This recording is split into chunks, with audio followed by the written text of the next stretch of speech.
Salut YouTube, aujourd'hui double vidéo, deux films. Le premier, Agent Stone, un film Netflix avec Gal Gadot, un film d'espionnage. Le second, Sisu, de l'or et du sang, un film d'action un peu, oui, débridé, qui se passe pendant la Seconde Guerre mondiale, une bataille entre un homme seul et des nazis. Il y a du sang, il y a de l'or, voilà, vous l'aurez compris. Et donc, je vous laisse voir mes avis sur ces deux films. Bonne vidéo à vous! Salut YouTube, aujourd'hui je vous parle de Argent Stone avec Gal Gadot, un film Netflix qui est sorti le 11 août dernier. Alors c'est un film d'espionnage. Comment vous l'expliquer parce qu'il est un peu compliqué. C'est un film d'espionnage. En fait, Gal Gadot est un agent infiltré déjà d'une agence d'espionnage. En gros, elle fait partie d'une agence qui s'appelle La Charte, où en fait ils ont l'air d'être séparés en quatre parties qui pourraient se représenter comme dans un jeu de cartes, c'est-à-dire pique, cœur, carreau, trèfle. Et elle fait son nom de code, c'est 9 de cœur. Elle est là et elle infiltre le MI6. Donc le MI6, pour ceux qui ne connaissent pas, c'est comment vous dire, le service secret anglais. En gros, James Bond fait partie du MI6. Voilà. Tout le monde connaît James Bond. Elle infiltre le MI6. Alors au début, on ne sait pas trop pourquoi. Elle est un peu cruche. Elle est là pour tapoter les codes sur un ordinateur pour essayer d'infiltrer les trucs. Enfin bon, bref, voilà. Et elle n'est pas tellement intéressante. Et il arrive un truc à son équipe, du coup, là, c'est là qu'on voit qu'elle est dans la partie, et donc elle fait des trucs un peu incroyables, vraiment, voire limite extraordinaires. Pourquoi? Parce que en fait, du coup, la charte fonctionne donc avec ces quatre parties-là, et ce qui les dirige un peu, c'est une technologie nouvelle qui s'appelle le cœur. Alors le cœur, c'est quoi? C'est une espèce d'intelligence artificielle qui calcule toutes les probabilités en fonction de toutes les données et de toutes les caméras, enfin tout ce qu'elle a autour d'elle par rapport donc à l'agent en place qui va commettre une action et qui du coup va donner la probabilité de réussite ou non de l'action qu'elle va entreprendre. Voilà. Alors, donc Gal Gadot, elle va faire des tas de trucs, machin, c'est super sympa. Si vous voulez, pour ceux qui connaissent un peu, ça me fait penser un peu à Alias. C'est-à-dire Alias, c'était une fille normale qui était censée être, la fille était, c'était avec Jennifer Garner. La fille était censée être une étudiante normale. Il devait se passer tout un tas de choses normales dans sa vie. Et elle avait un ami qui était cuisinier. Non, pas cuisinier, je suis con. Il était journaliste. Voilà, c'est un peu plus logique en plus dans l'histoire. Et donc, il enquêtait sur une soi-disant une organisation, tatati tatata. Et donc, du coup, il arrive un moment où dans l'aventure, elle lui montre qu'elle n'a pas le choix, qu'elle a des capacités hors normes, donc qu'elle sait manier les armes, les kung-fu et tatati tatata. Et donc, c'est un peu la même chose dans Agent Stone. Elle est amenée à être obligée, alors elle est obligée de rien du tout, vous me direz, mais en fait, l'ordinateur, le cœur lui dit, faut pas faire, et elle dit, ben non, je peux pas faire autrement, donc elle est amenée à démontrer ses capacités à ses collègues. Sauf que l'histoire est faite de telle sorte que du coup, ses collègues ont quand même des soucis, et que le cœur est convoité par une autre organisation, pour pouvoir justement détruire la charte, détruire toutes les organisations d'espionnage, si vous voulez, et, euh, et du coup, il y a quand même un enjeu réel. Gal Gadot, du coup, comme elle a désobéi au cœur, elle est mise de côté, et du coup, elle va quand même, comme toujours, dans tous les films, on connaît, à un moment donné, elle va continuer à essayer d'enquêter pour essayer de récupérer le cœur qui est convoité par tous les autres, entre autres donc par cette organisation. Sachant que la charte est une organisation, on va dire, légendaire, c'est-à-dire que, ou licornaire, on va dire ça comme ça, c'est-à-dire qu'en fait c'est une organisation qui est connue par les grosses organisations, c'est-à-dire la CIA, le MI6, la DGSE, donc tous les gros groupes d'espionnage dans les pays donc, dont je viens de vous citer, les Amériques, l'Angleterre et la France. Et au final, euh, voilà, c'est une légende, quoi. C'était un mythe, si vous voulez. Et en fait, quand il s'avère que c'est vrai, bah, du coup, tous les autres tombent des nues. Bon, bref, c'est comme ça.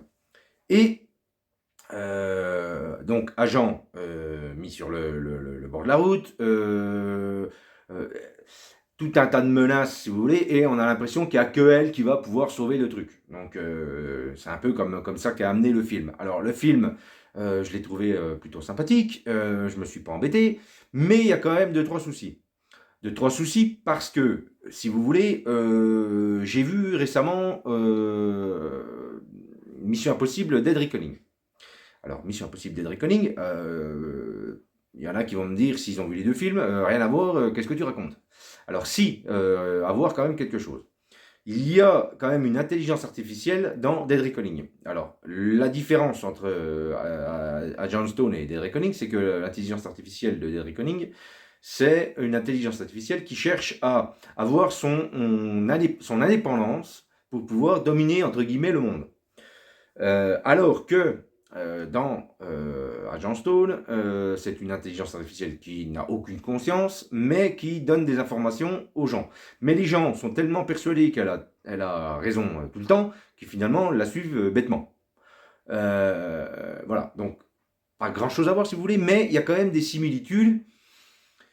On est quand même à la course de quelque chose qui est un petit peu impalpable, mais quand même qui a une conscience, et tatati et tatata. Et du coup, bon, moi, alors je sais pas si j'avais vu Agent Stone en premier et Dead Reckoning en deuxième, je sais pas si ça m'aurait fait le même effet pour Dead Reckoning, mais bon, j'ai eu l'impression d'une redite, voilà, de voir deux fois le même film, mais d'une façon différente et presque. J'aimerais pas dire moins bien parce que je l'ai trouvé sympa en plus ce film Agent Stone avec Gal Gadot. Il est vraiment sympathique, mais avec quand même pas mal de défauts.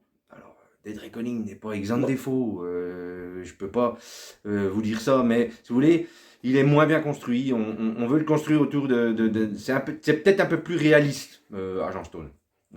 Ça se veut peut-être un peu plus réaliste. C'est-à-dire les cascades, comme c'est filmé, la manière dont les véhicules sont bousillés, tout ça, les batailles, c'est-à-dire que des fois elle se bat contre des mecs, bon, les mecs qui savent pas se battre, bah, elle leur pète la gueule, puis il y a un autre agent qui sait se battre, bah, si vous voulez, il va peut-être prendre le dessus sur elle. Donc c'est un peu plus réaliste. Voilà, parce que voilà, c'est comme ça.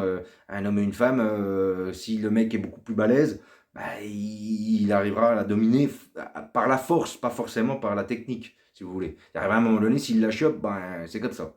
Voilà, j'ai rien inventé, je dis rien de spécial, mais c'est comme ça, c'est la vie. Et donc, au final, elle se retrouve toujours dans des situations où il faut qu'elle soit secourue par quasiment tout le temps par quelqu'un ou par une situation de hasard et bon au bout d'un moment 2, 3, 4 scènes ben voilà, on veut la confronter à des mecs mais alors à ce moment-là construis-moi la situation mieux que ça, mets-moi que des meufs qui se fritent et puis au moins ça ira mieux, parce que si tu me la mets sur des mecs qui sont un peu plus balèzes qu'elle, ben tu sais que tu me racontes un truc qui peut être compliqué si les mecs savent se battre, et en même temps, tu veux être réaliste. Donc, ce qui met la fille dans une situation, donc Gal Gadot dans une situation un peu compliquée, et au final, ben oui, elle se retrouve dans une situation où tu sais qu'elle va être secourue ou par quelqu'un ou par le hasard. Voilà.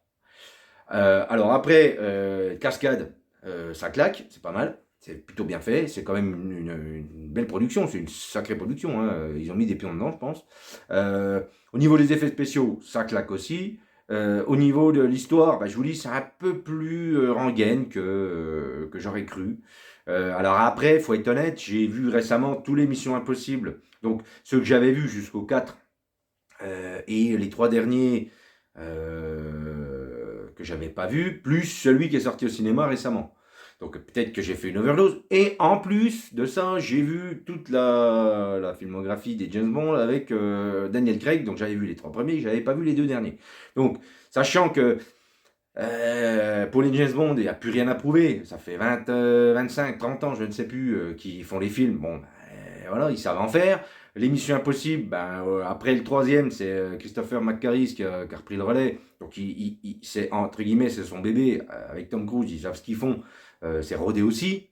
Là, on essaie, c'est les balbutiements, si vous voulez. Peut-être que s'ils font deux, trois suites d'Agent Stone, peut-être que je dirais autre chose, mais c'est les balbutiements du truc, il faut se mettre dedans, il faut intégrer l'univers de la charte, du cœur, voilà, des cœurs, valets, trèfles, as, voilà, c'est presque, ça fait presque penser à un jeu de la Française des Jeux, mais bon, bref, c'est pas si mal que ça, mais moi, j'ai eu un peu de mal, si vous voulez. Alors, j'étais peut-être pas réceptif ce jour-là. Ma copine avec qui j'ai regardé le film l'a trouvé plutôt génial, plutôt classe. Donc après, voilà, moi je pars pas du principe que j'ai la science infuse et que je suis la vérité absolue. Elle l'a apprécié. Moi, j'étais peut-être pas réceptif ou effectivement, peut-être que la situation a fait que. En tout cas, comme je vous dis dans les vidéos précédentes, moi mes critères c'est la montre et le de l'eau. Si je dors pas, si je regarde pas ma montre, mon téléphone, on est d'accord, hein, je suis pas obligé de regarder ma montre. Si je regarde mon téléphone pour voir ce qu'il y a ce soir à la télé ou si j'ai reçu des mails, c'est que le film, bon voilà. Donc j'ai pas fait ça. Pour moi c'est une réussite quand même. Mais ça veut pas dire que les films sont excellents si vous voulez. Voilà. Et c'est ce que je suis en train de vous dire. Le film est bien. Je me suis pas emmerdé pendant 2 heures. Mais quand tu commences à te poser des questions sur l'action pendant le film, sans forcément t'endormir ou regarder ta montre ou ton téléphone, eh ben c'est peut-être qu'il y a un petit souci. Et effectivement, moi, c'est ce qui m'est arrivé. Écoutez, moi, je suis moi, vous êtes vous. Hein, moi, c'est moi, toi, t'es toi. Comme diraient les autres. Et du coup, voilà, je vais pas vous donner moi, je vous donne que mon avis. Mon avis est humble. Je vous le conseille. Et c'est un bon film de dimanche soir, ou un bon film de, voilà, quand vous vous faites chier à rien, mettez-vous ça plutôt que de regarder les conneries qu'il y a à la téloche, qu'on voit à tour de bras et qui sont rediffusées. Vas-y, tambour battant, voilà. C'est tout. Je peux pas vous dire mieux. Moi, voilà, j'ai bien aimé. J'ai trouvé que c'était un peu spécial. Mais spécial dans le sens où, effectivement, c'est une nouvelle licence et peut-être que ça mériterait d'avoir 2, 3 épisodes de recul pour apprécier le truc. En tout cas, ça démérite pas. C'est pas un truc, c'est pas une production, c'est pas une sous-production, si vous voulez. On voit qu'il y a quand même du pognon de mise, c'est une mise en scène quand même classe. Et voilà, c'est pas nul, c'est pas nul. Moi, je trouve pas ça nul. C'est juste que j'ai l'impression d'avoir vu quelque chose que j'avais déjà vu dans d'autres films. Voilà, c'est tout. Alors après, c'est vrai que des films, il s'en est fait, et du coup, pour inventer des nouveaux trucs, c'est un peu spécial. En tout cas, c'est tout ce que je pouvais vous dire sur Agent Stone, qui est donc un plutôt bon film.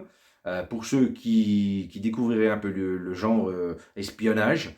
Pour les autres qui n'ont pas vu ce genre de film, bah écoutez, peut-être qu'ils auront le même avis que moi, peut-être pas du tout. Peu importe, ce n'est l'avis que d'un barbu. En tout cas, je vous remercie d'avoir tenu jusqu'au bout. Je vous souhaite une bonne journée. Si ça vous a plu, abonnez-vous. Sinon, les pouces en l'air en mode pump up. Et bah écoutez, bonne journée et je vous remercie. À bientôt. Salut YouTube, aujourd'hui on parle de Sisu ou Sisu, suivant comme vous le prononcerez. Sous-titré chez nous de l'or et du sang. Alors c'est un film finlandais, américano-finlandais, pour être exact, sorti au mois de juin cette année. Sisu, ça veut dire quoi? Sisu, ça ne veut pas forcément dire grand chose. En fait, le film démarre avec une définition qui n'en est pas une, puisque on nous dit dès le départ, Sisu, c'est un mot finnois qui n'est pas traduisible en français. Alors, ils essaient quand même de nous faire comprendre ce que ça veut dire, et en fait, c'est plus un état d'esprit, si vous voulez, quand la situation désespérée, quand quelqu'un se retrouve acculé, ou pris dans une situation hors norme, eh bien, en fait, il développe le sisu, c'est-à-dire c'est une forme de courage supplémentaire, de détermination supplémentaire, qui va l'amener à se dépasser, si vous voulez. Donc le film débute, on y voit le personnage principal qui est un chercheur d'or et qui fait la découverte d'un énorme gisement. Donc il l'extrait, il monte sur son cheval et en avant je vais échanger mon or en argent. Donc ça se passe en Laponie finlandaise. Donc c'est assez désertique, rocailleux, pas beaucoup de forêts, c'est assez aride, c'est vraiment un territoire, un gros no man's land, quoi. Et donc sur son chemin, il va croiser des nazis. Des nazis parce qu'en fait l'action se déroule en 1944 et que les nazis sont en déroute. Donc ils cherchent à fuir le pays, mettant tout ce qu'ils croisent à feu et à sang. On y voit des gens pendus, on y voit bon, voilà, quoi. Ils partent, ils se disent, ils partent en mauvais joueur, entre guillemets, si on peut dire les choses de cette manière. Et ils croisent le personnage principal, et évidemment, ça va pas se passer ni pour lui, ni pour eux, comme il le prévoit. Donc le film, c'est une énorme course-poursuite, finalement. Et moi, ça m'a fait penser à un gros western contemporain. Ça ressemble assez à ça. On y voit des beaux paysages. Ça s'attarde sur les paysages. Les musiques, ça fait pas tellement film historique, si vous voulez, ça fait plus film d'action, mais c'est bien amené. Elles suivent bien l'action. Voilà ce que je peux dire globalement de l'aspect esthétique du film. Sisu, si vous voulez, c'est un film assez sale. Non seulement par rapport, il y a quand même pas mal d'hémoglobine, on voit quand même pas mal les choses, hein. Quand ça bastonne, c'est souvent en gros plan. Mais c'est ça dès le départ, en fait. Si vous voulez, le personnage, comme je vous disais tout à l'heure, il trouve son or, il se dit, bon, donc je vais traverser le pays, il se fait une beauté, il se nettoie, tout, il se lave, et la scène suivante, tout de suite après, il est déjà dégueulasse. En fait, tout est dégueulasse. Les gens, on a l'impression qu'ils ont voulu transcrire la sueur, la crasse, et à la fin, on voit tellement de sang, on a l'impression même de sentir le sang. Euh, donc ça, c'est assez bien transcrit. Euh, Personnellement, ça me fait penser un peu à un monde post-apo, alors que on n'est pas post-apo, mais puisque c'est en 44. Mais oui, ça fait un peu penser ça pourrait faire penser un peu à la crasse de Mad Max, si vous voulez. C'est un peu dans cet état d'esprit-là. Écoutez, Sisu, moi j'ai trouvé que c'était un film assez sympathique. Alors évidemment, c'est pas le film du siècle. Peut-être que dans un an ou deux, quand on me parlera de Sisu, je dirai ah oui, je l'ai vu. Mais bon, sans plus. En tout cas, ce film qui dure 1 heure et demie, j'y ai passé un bon moment. Donc je ne saurais trop vous le conseiller si vous aimez ce genre de film un peu baston. Alors il y a des fois c'est vrai que c'est un peu n'importe quoi. Le mec fait des choses un peu extraordinaires, mais en fait c'est toujours amené, c'est-à-dire que j'appelle ça du crédible de film. Voilà, c'est du crédible de film. C'est pas le mec se fait pas couper en deux et il se répare, si vous voulez. Voilà, ça c'est pas crédible du tout. Ni dans un film, ni dans rien du tout. Alors que ce qui lui arrive, c'est du crédible de film. Après, si on prend du crédible de réalité, évidemment, vous prenez 2 balles, en général, vous finissez à l'hosto et puis vous êtes 15 jours sur un lit. Donc après, faut être logique aussi avec ce qu'on regarde et ce qu'on veut voir. Écoutez, je vous le conseille, j'espère qu'il vous plaira et à une prochaine.